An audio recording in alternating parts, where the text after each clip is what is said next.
Hello and welcome! Today I will show you how to embroider weaving stitch. To start the weaving stitch, you first create a base with straight stitches. Try to make them equally spaced. I did this by drawing a grid with a water erasable marker.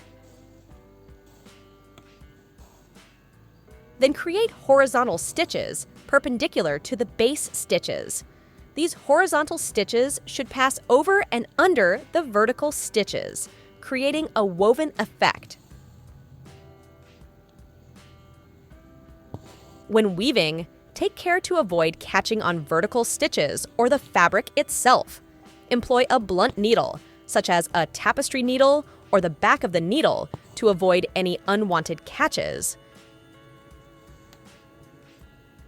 Maintain consistent tension in your stitches to ensure an even and neat appearance.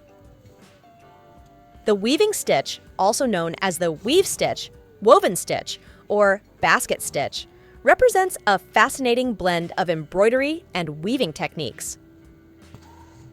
This stitch is particularly well suited for embroidering woven objects such as hats, baskets, or even furniture.